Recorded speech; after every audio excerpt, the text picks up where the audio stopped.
j'espère que vous allez bien. Je vous accueille dans un petit épisode hors série.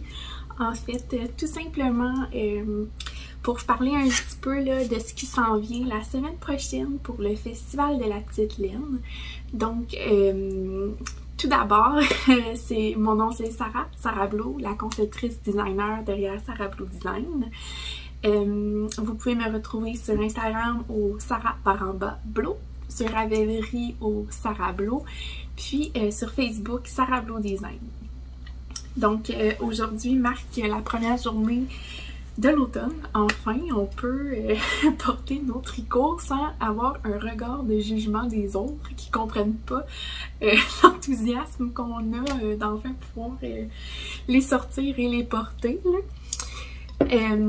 Donc j'ai comme un décor un petit peu pile-mail, je suis vraiment en organisation en fait là, comment que je vais setter là, ben mon petit rack là à vêtements pour le festival. Fait que le temps qu'à tout repitcher de l'autre bord du salon, j'ai juste comme conservé mon espace de bureau où est-ce que je tourne d'habitude, puis j'ai ajusté un petit peu. De toute manière, c'est un épisode de tricot, fait qu'avoir des tricots dans l'arrière-plan, je pense que c'est correct là.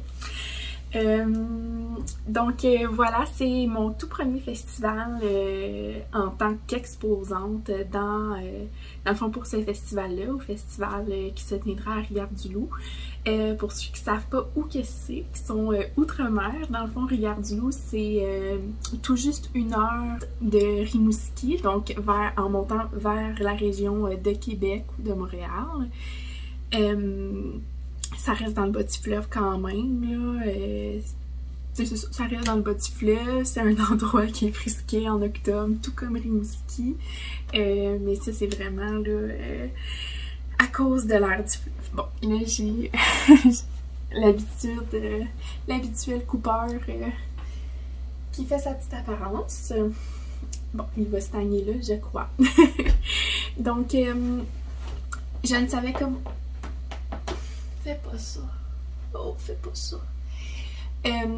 C'est ça. Donc, étant donné ma première participation, je ne savais comme pas trop à quoi m'attendre pour bien jauger les quantités. Bon, bref, ça, les quantités, ça m'appartient. Si j'en manque, ben tant mieux pour moi. Puis, désolée pour vous. Il reste que tout de même, on peut toujours s'ajuster là en temps et lieu là, selon l'achalandage de la fin de semaine. Donc, le festival va se tenir à Rivière-du-Loup le 1er et 2 octobre.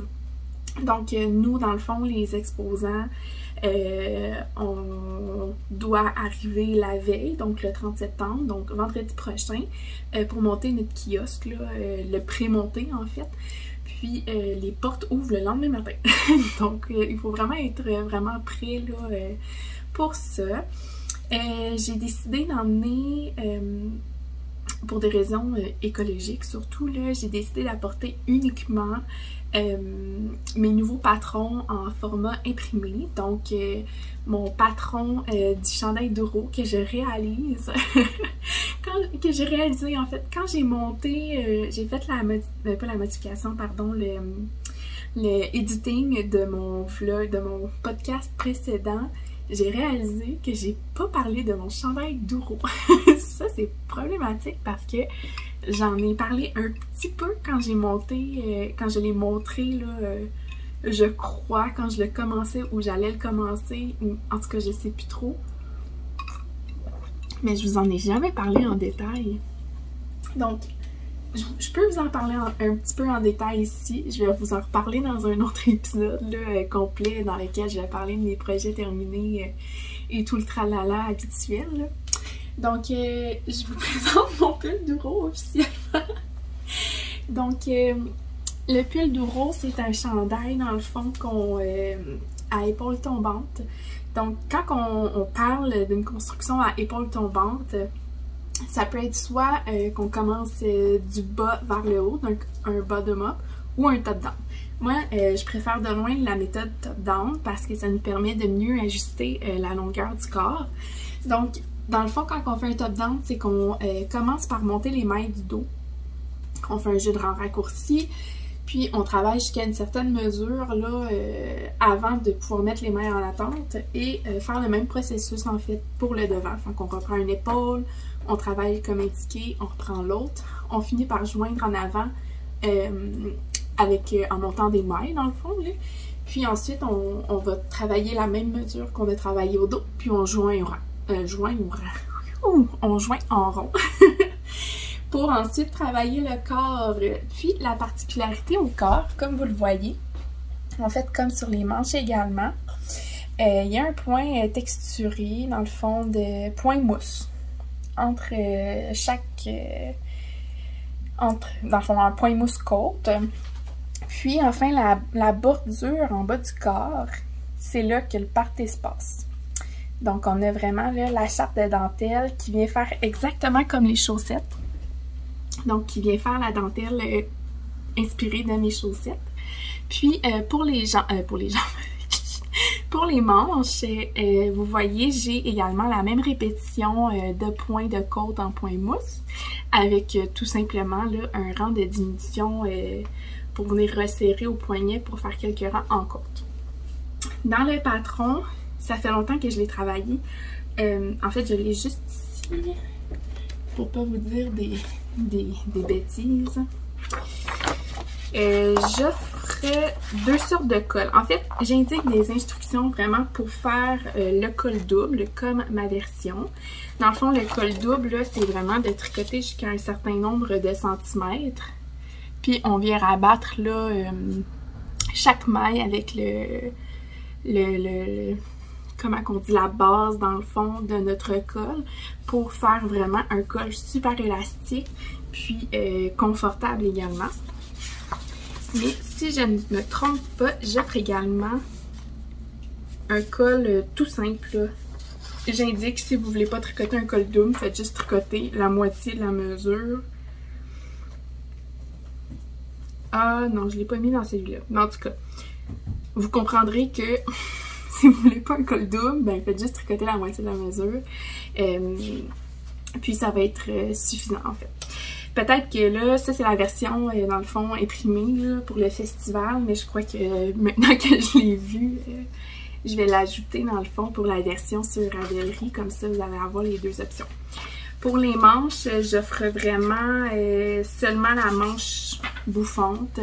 Je trouvais que c'était peut-être un peu plus simple étant donné que les instructions étaient quand même pas légères et alourdies dans le fond, puisque c'est quand même là, il y a un point texturé au corps, fait que j'ai peut-être mis un petit peu trop d'informations, mais je crois que les testeuses ont bien apprécié.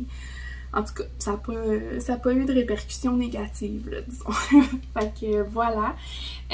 C'était une collaboration avec Beau Fibre, la même teinturière dans le fond pour mes chaussettes Douro. C'est la même base également, c'est la Kakski. C'est un fil Deka 100% Mérino non traité. J'ai oublié.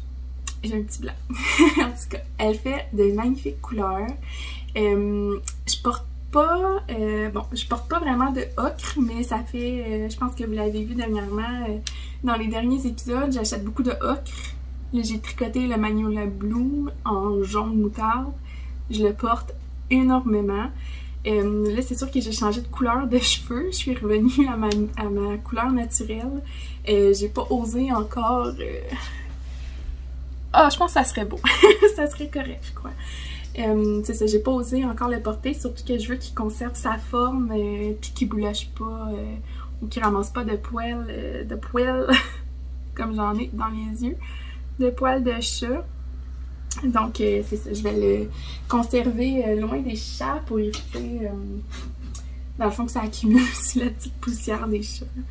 Donc c'est ça. Donc ça c'est le pull Douro que j'avais oublié de vous présenter là au dernier épisode. Donc, dans le fond, c'est ça. À mon kiosque, je vais avoir des patrons imprimés en quantité très limitée. Limitée, pourquoi? Parce que je sais qu'il y a des gens qui vont arriver au festival, qui commencent peut-être à tricoter, qui connaissent pas Ravelry ou qui vont pas sur Ravelry, qui achètent juste vraiment des versions papier. Donc vraiment, je priorise, en fait la vente serait priorisée à ceux qui n'ont pas accès à la technologie, qui n'ont pas accès à Ravelry. Je trouve que c'est beaucoup plus simple que ça, mais pour eux, d'avoir des versions papier. Puis ceux qui ont accès à Ravelry, dans le fond, j'ai imprimé des petits cartons, c'est recto verso. En fait, on achète le patron en version comme ça. Puis la particularité, je ne montrerai pas trop proche, c'est que, bon, en dessous de mon doigt, il y a un code. Et chaque code est unique à la personne qui l'achète. Donc, essayez pas de donner votre code à quelqu'un d'autre parce que vous allez vous ramasser que vous ne pouvez plus le télécharger. Puis, tu sais, je veux dire, c'est quand même normal, je crois, là, on fait pas de remboursement ou d'échange, puis on n'en redonne pas d'autres, là. Si votre code, il fonctionne pas, c'est parce que vous l'avez utilisé en quelque sorte. Puis aussi, on a une base de données, là, qui indique à quel patron a été attribué le code. Puis, puisque, dans le fond, chaque code est pour le patron indiqué, dans le fond. Donc, c'est quand même bien. J'ai découvert beaucoup de fonctionnalités dans Ravelry, puis je trouve que c'est vraiment cool. Là. Fait que c'est ça, j'ai pu appliquer, mettons, cette technologie pour ces petits coupons-là. Donc, c'est ça. Donc, chaque coupon a les informations, le patron est disponible en français et en anglais. Puis, de l'autre côté du patron, du carton, dans le fond, au verso, on a vous allez sûrement le voir à l'envers, mais bon, je vais vous le dire, le matériel, l'échantillon, les tailles offertes. Puis aussi, bon, là, c'est une paire de chaussettes, fait que j'ai indiqué un écheveau, mais quand il y a un chandail, j'indique le nombre d'écheveaux, puis les métrages approximatifs là, qui m'ont été fournis lors de la phase test. Donc, vous allez pouvoir là, magasiner à partir des quantités que je vous propose, en fond, sur le carton. Puis ici, l'encadré, c'est simplement pour vous indiquer comment aller télécharger votre patron sur Ravelry. Donc, c'est comme ça que j'ai décidé de fonctionner. Donc, je trouve que c'est quand même le fun. Puis en même temps, ça vous fait un petit souvenir si vous avez un livre là, de patron que vous utilisez je cherche mes mots, là, que vous prenez des notes sur des patrons ou quoi que ce soit. Je trouve que ça se colle bien. C'est un papier cartonné également, là, quand même rigide. De qualité, puis je trouve que ça fait un bel ajout aussi dans un agenda. Ça peut être n'importe quoi, là. Fait que voilà. Donc, j'ai des cartons comme ça pour quelques-uns de mes patrons. Là, je la cache, mais j'ai une bonne pelle ici qu'il faut que je démêle. Je vais avoir des chaussettes là, pour les chaussettes de Noël déjà publiées, mes nouveaux patrons à venir, donc Carmentine, Hibiscus. J'en ai pour des chandails également. C'est pas tous les chandails que j'ai imprimé des coupons. Je vous explique, c'est qu'il a fallu que je fasse un choix, puis je suis allée avec les choix là, les plus logiques, je crois, là, les modèles qui sont les plus appréciés. Je vais quand même apporter les modèles coup de cœur que j'ai créés. Pour l'automne, hiver, printemps. Ça me sert pas à grand chose d'emmener des modèles d'été parce qu'on est comme plus dans ce mood-là non plus. Fait que je trouvais que c'était comme un peu inapproprié. Là. Ça avait comme pas vraiment sa place d'emmener des camisoles en plein festival de laine d'automne. Fait que, en tout cas, bref. Donc, je vous amène des beaux petits modèles pour se régaler. Puis aussi, je vais pouvoir vous proposer d'autres choix de laine, d'autres alternatifs que moi. Je sais que j'ai certains de mes modèles qui sont en mohair. Il y a des gens qui ne tolèrent pas le mohair. Je vais pouvoir vous référer à un autre, peut-être à la même teinturière ou même à la même boutique qui offre des laines plus économiques aussi, puis qui sont pas du mohair. Donc voilà. Donc ça, c'était pour les petits cartons. Pour les patrons imprimés, comme je vous ai dit, c'est en quantité limitée. Puis c'est pas tous les patrons que j'ai imprimés. Donc vous l'avez vu, j'ai imprimé le pull Douro. J'ai imprimé également les chaussettes Carmentine en version papier. Les hibiscus en version papier. J'ai aussi pris une chance. j'ai imprimé le patron Lotus. Le patron Lotus, c'est une petite mise en garde. Quand j'ai décidé d'imprimer le patron, j'ai décidé d'apporter des changements simplement parce que je trouvais que le patron était trop lourd, il y avait trop d'informations pour un chandail à laquelle la dentelle est située au haut. J'ai décidé d'enlever les instructions rang par rang de la charte. Je trouvais que ça alourdissait énormément le patron, puis ça reflète pas du tout dans le fond la simplicité que j'essaie de propager dans mes patrons actuels. Donc je suis en train de modifier, là, de travailler, en fait je suis en train de travailler à modifier mes mises en page de mes patrons qui sont déjà publiés puis qui sont à publier également. Je trouve que c'est important là, que ça soit pas trop lourd non plus pour un débutant. Je sais que j'ai beaucoup de débutants, débutantes qui achètent le patron Lotus. Puis donc voilà, je trouve qu'un patron de chandail entre 5 et 7 pages, là, je crois que c'est suffisant là, comme instruction, là, comme quantité d'instruction pour un modèle. Puis également, si vous l'avez tricoté, peut-être que vous avez eu une interrogation au niveau de l'augmentation utilisée. Je m'étais indiqué dans le fond de créer un tutoriel pour comment la faire, mais finalement je me suis dit que j'allais tout simplement changer l'augmentation dans le patron, puis plutôt qu'être une augmentation invisible, ben je l'ai changé tout simplement pour une augmentation intercalaire. Donc là la mise à jour est faite depuis une semaine, je ne l'ai pas encore mis sur Ravelry. Donc si vous tricotez rang par rang, puis vous aviez comme projet de retricoter le Lotus rang par rang avec ses instructions détaillées, conservez-vous une version dans votre cloud ou dans votre drive, parce que dans le fond, une fois que moi j'envoie la mise à jour sur Ravelry, vous devez mettre à jour le patron et à ce moment-là, vous allez perdre l'ancienne version là, qui est vraiment tout détail. Donc, je vais envoyer la nouvelle version dans les prochains jours. Je peux pas vous dire quand. J'ai pas travaillé la version anglaise encore. Fait aussitôt que la version anglaise est finalisée, je vais envoyer la mise à jour. Donc, ça vous laisse quelques journées là, pour faire, dans le fond, vous conserver une version dans vos dossiers personnels. Donc, voilà, j'ai le Lotus. J'emmène ma version originale du Lotus. Donc, que j'avais tricoté en pied bleu, de bleu poussière. Puis, j'emmène également, bon, ma version été, et que j'ai tricoté en mérino coton de Emilia et Philomène. J'emmène ma version été aussi parce que je l'ai essayé avec une chemise à manches longues, puis ça fait vraiment joli. Donc, je me dis qu'en voyant les deux versions, ben ça pourrait peut-être inspirer les gens à quand même tricoter une version manches courtes pendant l'hiver, puis apporter comme en par-dessus d'une blouse ou d'une chemise, tout simplement. Donc voilà.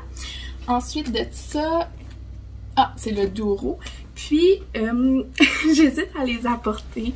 Je suis pas trop sûre encore. Là, on dirait que je suis comme un petit peu fébrile. Je vais peut-être conserver ma date du 1er décembre.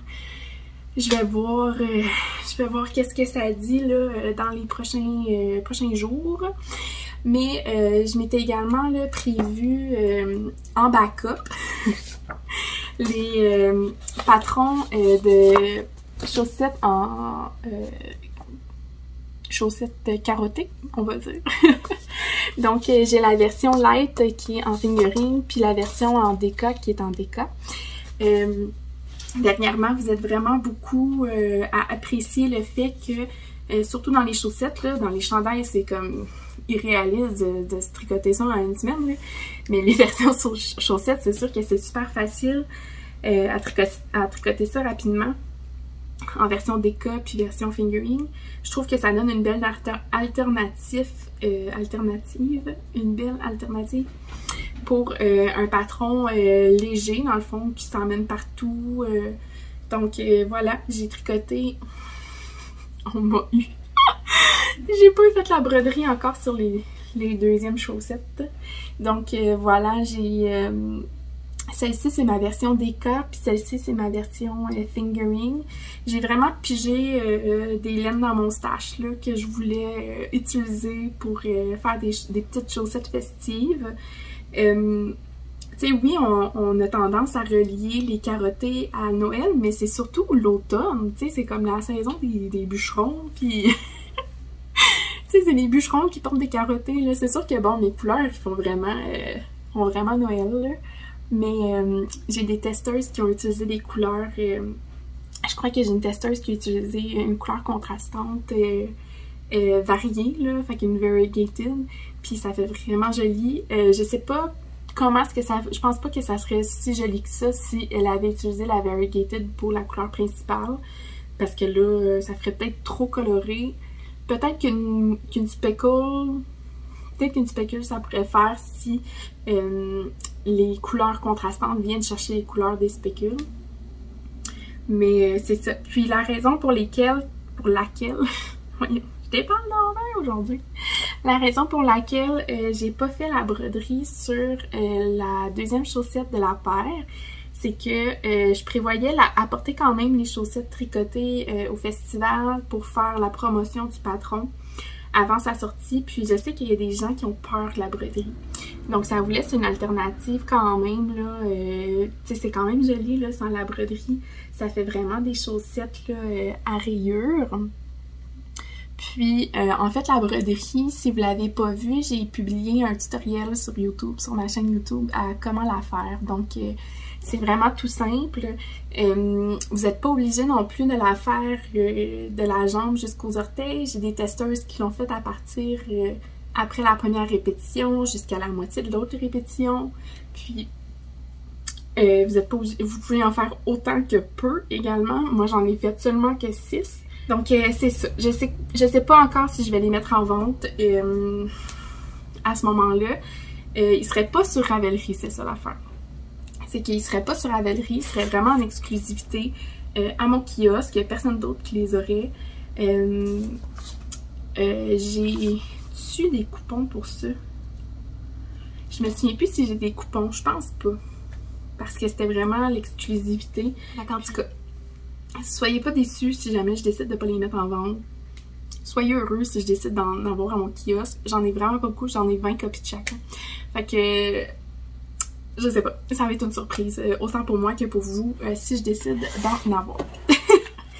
Donc, après ça, la dernière chose que je vais avoir à mon kiosque, j'ai fait, comme vous le savez peut-être, j'ai commencé l'aquarelle un peu plus tôt cette année, puis j'avais besoin comme des petits projets pour déconnecter un petit peu, là, changer un peu le rythme du tricot, du travail, donc de la vie en général. Puis je crois que d'aller vers un autre aspect créatif, ça m'apporte beaucoup de confort. Donc j'ai fait des petits signets, des petits marque-pages, j'en ai fait quelques-uns, là, j'en ai une vingtaine environ. J'en ai avec des petits mots dessus, j'en ai vraiment, j'ai beaucoup de feuilles, là. J'ai des kiwis aussi, j'en ai quelques modèles comme ça, mais de différentes couleurs. Celle-là aussi, j'en ai de quelques différentes couleurs. J'en ai en modulaire aussi. Donc, c'est ça, j'en ai comme ça aussi. Puis il me reste un cactus parce que j'ai déjà disposé de l'autre moitié du cactus. Donc je vais en avoir quelques-uns. Ils vont se détailler 4$ chaque. Puis c'est ça, dans le fond, je vais en avoir quelques-uns à mon kiosque. Si jamais vous en voulez, ça sera ça. Si vous voulez voir en fait là, la collection que j'ai, puis vous ne serez pas au festival, ben vous pouvez m'écrire sur Instagram puis je vais vous envoyer là, mon petit inventaire que j'ai. Donc voilà, c'est à ça qu'il faut s'attendre à mon kiosque. Je suis tellement stressée là, mais c'est comme un bon stress, c'est pas un mauvais stress, c'est vraiment un bon stress. On dirait que j'ai travaillé tellement d'heures là-dessus. La semaine passée, j'ai vraiment travaillé d'arrache-pied. J'ai fait des nuits de fou, là. Je finissais l'école souvent je finis l'école à 11h20 en avant-midi. J'arrivais à la maison, je dînais, je faisais comme un peu de devoir, puis après ça, je clenchais comme la correction de patron jusqu'à 2-3 heures le matin. Puis, tu sais, j'envoyais ça à l'impression à 3 heures du matin pour que ça soit prêt là, au courant de la journée ou le surlendemain. Puis, en tout cas, au moins, tout est fait. Il me reste juste la traduction de mes patrons, en fait, à finaliser. Mais ça se fait en temps de le dire, là. Donc, voilà. Donc, j'espère vraiment que si vous pouvez venir au festival, que vous allez me dire un coucou. Je serai au kiosque numéro 66 à l'étage. Donc cette année, il y a des exposants au rez-de-chaussée dans la salle habituelle, puis aussi dans la salle en haut, dans le fond, je sais pas exactement c'est laquelle, là. Je vais savoir en même temps que vous, là, quasiment là, la veille. Je veux savoir où est-ce que je suis, dans quelle salle, mais il faut monter comme les marches là, pour se rendre à l'étage. Puis je vais être dans cette salle-là. Je sais que je suis entourée de bons artisans aussi, je vais avoir ma bonne amie Andréane Pérus juste à côté de moi. Fait que c'est ma voisine de kiosque. À ma droite, j'ai Entre Sœurs Hélène, les teinturières. En face de moi, j'ai Création Art Brunel qui fait de magnifiques marqueurs de maille. Je sais qu'il y a des boutiques aussi, là, notamment les Tricoteuses du quartier, la Lainerie Lépine. En tout cas, bref, j'ai l'Hélène Urso aussi sur mon étage. On dirait que comme je me sens big parce que Paul est là. Donc, en tout cas, je vais essayer de prendre des photos, faire des petits vlogs, là, pendant la journée. Je vais essayer de tout mâcher ça ensemble, puis de vous faire un beau vidéo à la fin, là, pour vous présenter ça. Puis, en tout cas, j'ai tellement hâte, là. Ah! Fait que voilà, je voulais juste vous faire un petit blabla pré-festival pour vous faire un autre blabla post-festival. Puis voilà, donc bonne première journée d'automne. Sortez vos tricots, c'est le temps. Surtout ceux qui sont au Québec, c'est le temps. Donc voilà, on se revoit bientôt, gang. Salut!